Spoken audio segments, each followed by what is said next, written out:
ഇപ്പോ പാർവതി എപ്പോഴും സ്ത്രീകൾക്ക് വേണ്ടിയിട്ട് സംസാരിക്കാനായിട്ട് എപ്പോഴും അവിടെ അവിടെ you are very much bold enough to address അങ്ങനത്തെ ഒരു ഇഷ്യൂസ് എന്തെങ്കിലും വന്നു കഴിഞ്ഞാലോ അങ്ങനെയൊക്കെ എപ്പോഴും ഓപ്പൺ അപ്പ് ചെയ്യാറുണ്ട് ആൻഡ് യു ഹാവ് ദാറ്റ് ആ ഒരു എന്താ പറയാ മോർ കറേജോ യു ആർ ബ്രേവ് ഇനഫ് അല്ലേ എന്തെങ്കിലും സൊസൈറ്റിയിൽ എന്തെങ്കിലും വന്നു കഴിഞ്ഞാലും ആരെയും പേടിയില്ല പേടിക്കില്ല മറ്റുള്ളവരുന്നാലും എനിക്ക് ശരിയെന്ന് തോന്നുന്നത് ഞാൻ പറയും അങ്ങനത്തെ ഒരു ആറ്റിറ്റ്യൂഡിൽ വെരി ബോൾഡ് ആണ് അതെങ്ങനെ പാർവതി ഇപ്പം അച്ഛൻ അമ്മ ഞാൻ മനസ്സിലാക്കിയത്തോളം അവര് ലോയേഴ്സ് ആണ് അതുകൊണ്ടാ ചെറുപ്പം മുതലേ പാർവതി അങ്ങനെയാണോ അത്ര ബോൾഡ് ആയതുകൊണ്ടാണോ ഓർ ഈ or ഇപ്പം അല്ല ഇപ്പൊ ഈ നമ്മുടെ ലൈഫ് എക്സ്പീരിയൻസിലൂടെ നമ്മൾ വളരുന്നതനുസരിച്ച് നമ്മൾ ക്യാരക്ടറിൽ മാറുമല്ലോ അങ്ങനെ വന്ന മാറ്റമാണോ എങ്ങനെയാ അത് ഐ തിങ്ക് അച്ഛനമ്മ അവരുടെ പേരന്റിങ്ങിൽ ഒരുപാട് ക്രെഡിറ്റ് കൊടുക്കാനുണ്ട്. കാര്യം ചെറുപ്പം മുതലേ ചോദ്യങ്ങൾ ചോദിക്കാനോ എന്ത് തരത്തിലുള്ള ചോദ്യങ്ങൾ ഒരിക്കലും നമ്മൾ ഡിസ്കറേജ് ചെയ്തിട്ടില്ല എന്നെ ഏട്ടനെയും. എന്ത് ചെയ്യാൻ താല്പര്യം അത് ഒരുപക്ഷെ ഒരിക്കലും ആ ഒരു കൺട്രോളിങ് മെന്റാലിറ്റി ഇല്ലാത്തതുകൊണ്ടായിരിക്കും. ഏത് ഡിറക്ഷനിലേക്ക് പോകണമെങ്കിലും അവൾക്ക് അതല്ലേ ഇഷ്ടം, നമുക്ക് അത് സപ്പോർട്ട് ചെയ്യാം എന്നുള്ളൊരു ഇതുണ്ട്. സോ അത് സ്നേഹത്തിൽ നിന്ന് വരുന്ന ഒരു സപ്പോർട്ടായിരുന്നു, അല്ലാതെ കൺട്രോളിങ് സപ്പോർട്ടോ അങ്ങനെയൊന്നും ആയിരുന്നില്ല. അതിലൊരിക്കലും ഒരു എനിക്ക് തോന്നുന്നു ന്യൂക്ലിയർ ഫാമിലി ആയിട്ട് ട്രാവൽ ചെയ്തുകൊണ്ടും കൂടി ആയിരിക്കാം ചിലപ്പം ആ ഒരു എന്താ പറയുക ഒരു അണ്ടർലൈയിങ് പ്രഷർ ഉണ്ടല്ലോ, മറ്റേ ഒരു എഞ്ചിനീയറിംഗിന് പോകണു ഇവര് മറ്റേ അങ്ങനെയൊന്നും ഇല്ല. പിന്നെ ലൈഫ് എക്സ്പീരിയൻസസ് ഉണ്ടായിട്ടുണ്ട് which made me think that if I അതായത് എനിക്ക് വേണ്ടി ഞാൻ ചെറുതായിരുന്ന സമയത്ത് എനിക്ക് ഉണ്ടാവേണ്ടിയിരുന്ന കുറച്ച് role models I would have liked എന്നെ പോലത്തെ കുറച്ച് ആൾക്കാർ. I wish I had, you know, like I wish there were women who did openly talk like that. With substance nu parayum alle chela സ്ത്രീകളിൽ കണ്ടാൽ every woman is with substance exactly പക്ഷേ layers ഉണ്ടല്ലോ അവരുടെ മേലിൽ ഇരിക്കുന്ന societal ലേയേഴ്സിന്റെ കട്ടി വലുതും ചെറുതും എന്നുള്ള.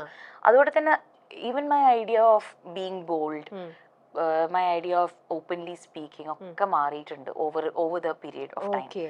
ബിക്കോസ് എസ്പെഷ്യലി കളക്റ്റീവ് ഒക്കെ വന്നതിന് ശേഷവും കുറേയും കൂടെ എന്താ ഇന്റർസെക്ഷണൽ ഫെമിനിസം എന്താണെന്നുള്ളതും എല്ലാവർക്കും വേണ്ടി ഞാൻ സംസാരിക്കാൻ പാടില്ല, അത് അവർ തന്നെ സംസാരിക്കണം, അതിന് ഞാൻ വഴിമാറി കൊടുക്കുകയാണ് വേണ്ടത് എന്നുള്ളതൊക്കെ ഞാൻ പിന്നീടാണ് പഠിക്കുന്നത്.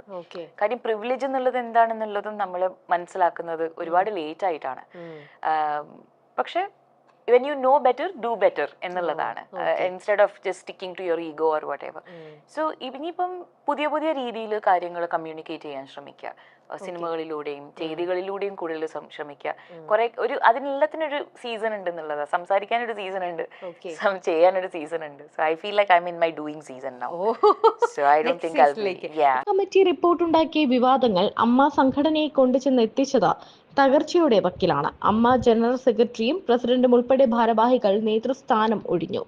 വിവാദങ്ങളിൽ മറുപടി പോലും പറയാതെയാണ് നേതൃത്വം ഒഴിഞ്ഞത്. ഇതിൽ ഏറ്റവും കൂടുതൽ വിമർശനം ഉന്നയിച്ചത് നടി പാർവതി തിരുവോത്തും മറ്റ് WCC അംഗങ്ങളുമാണ്. മാധ്യമങ്ങൾ ഒന്നടങ്കം അമ്മ സംഘടനയ്ക്കെതിരെ തിരിഞ്ഞു. തകർച്ചയിൽ നിന്നും തിരിച്ചു വരാനുള്ള ശ്രമത്തിലാണ് സംഘടന.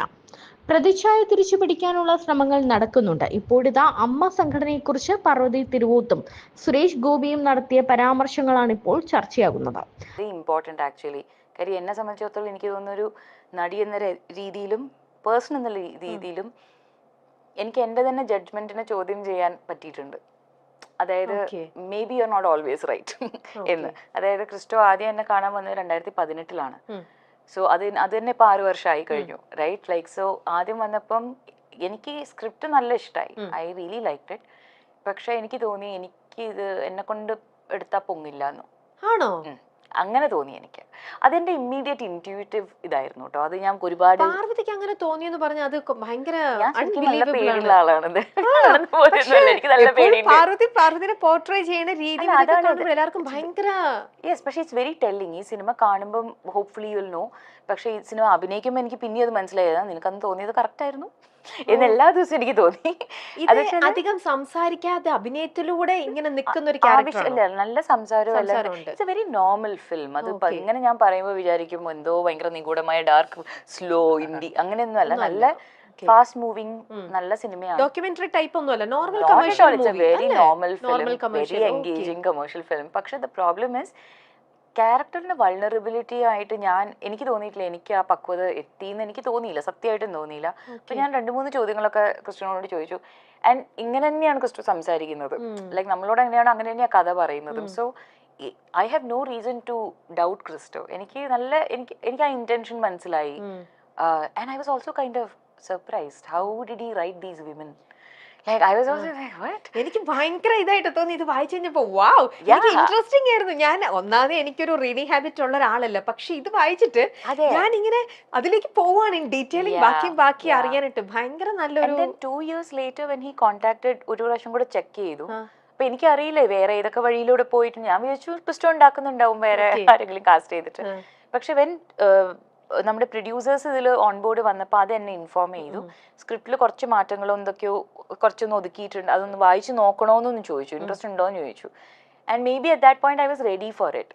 കഴിഞ്ഞ ദിവസം അമ്മ കുടുംബ സംഗമ വേദിയിൽ സുരേഷ് ഗോപി നടത്തിയ പരാമർശം പാർവതി തിരുവോത്തിനെതിരായാണെന്നാണ് സോഷ്യൽ മീഡിയയിൽ വരുന്ന അഭിപ്രായം. അടുത്തിടെ നടന്ന WLF വേദിയിൽ പാർവതി സംഘടനയ്ക്കെതിരെ സംസാരിച്ചിരുന്നു. അമ്മ എന്ന സംഘടനയെ വിളിക്കണ്ട എന്നാണ് പാർവതി പറഞ്ഞത്. എപ്പോഴും ആ തിരുത്തൽ വേണ്ടി വരുന്നുണ്ട്. ഒരു കൂട്ടായ്മയെയും പരിഹസിക്കാൻ വേണ്ടിയല്ല, വലിയൊരു പഠനമായിരുന്നു എനിക്കത്.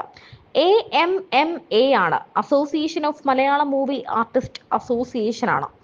ഒരു ക്ലബല്ല, ഒരു കുടുംബമല്ല, അസോസിയേഷൻ ആണ്. ഓരോ തവണയും അസോസിയേഷനിൽ പോയി പ്രശ്നങ്ങൾ ഉന്നയിക്കുമ്പോൾ അത് വിട് പാർവതി, നമ്മളൊരു കുടുംബമല്ലേ എന്ന് പറയും. പഞ്ചായത്തിൽ പണ്ട് കണ്ടുവരുന്ന രീതിയിലുള്ള വോട്ടെടുപ്പുകളാണ്. ആരാണെന്ന് കൈപൊക്കി കാണിക്കും. ഒരു ഘട്ടം കഴിഞ്ഞ് പ്രഹസനമാണെന്ന് മനസ്സിലാക്കി കഴിയുമ്പോൾ സ്വാഭിമാനം കൊണ്ട് ഇറങ്ങാൻ തോന്നും. അതാണ് താൻ ചെയ്തതെന്നും പാർവതി പറയുന്നുണ്ട്. ഇതിന് മറുപടി എന്നോണമാണ് കഴിഞ്ഞ ദിവസം അമ്മ കുടുംബ സംഗമ വേദിയിൽ സുരേഷ് ഗോപി സംസാരിച്ചത്. അമ്മ എന്ന പേര് സംഘടനയ്ക്ക് നൽകിയത് സ്വർഗീയനായ മുരളിയാണ്, നമ്മുടെയൊക്കെ മുരളിച്ചേട്ടൻ. അതങ്ങനെ തന്നെ ഉച്ചരിക്കണം. പുറത്തു നിന്നുള്ള മുതലാളിമാർ പറയുന്നത് അനുസരിക്കില്ല. A കുത്ത് M കുത്ത് M കുത്ത് A എന്ന പേര് അവന്മാരുടെ വീട്ടിൽ കൊണ്ടുവച്ചാൽ മതി. ഞങ്ങൾക്ക് അമ്മയാണ് ഈ സംഘടനയെന്നും സുരേഷ് ഗോപി തുറന്നടിച്ചു. നേതൃത്വം തിരിച്ചു വരണമെന്നും സുരേഷ് ഗോപി ആവശ്യപ്പെട്ടു. 6 മാസം മുൻപ് നമ്മളൊക്കെ ഹൃദയം കൊണ്ട് വോട്ട് ചാർത്തിയ സംഘം ഇവിടെ നിന്നും വെറും വാക്ക് പറഞ്ഞ് ഇറങ്ങിപ്പോയി എന്ന് മാത്രമേ ഞാൻ കരുതുന്നുള്ളൂ. ആ സംഘം ഈ സംഘടനയെ ശക്തമായി മുന്നോട്ട് നയിക്കണം. വീഴ്ചയിൽ നിന്ന് തിരിച്ചു വന്ന് മറുപടി നൽകണം. ഇത് അപേക്ഷയായല്ല, ആജ്ഞയായി എടുക്കണമെന്നും സുരേഷ് ഗോപി തന്റെ പ്രസംഗത്തിൽ പറഞ്ഞു. നേരത്തെ അമ്മയിൽ നിന്ന് രാജിവെച്ചതാണ് പാർവതി.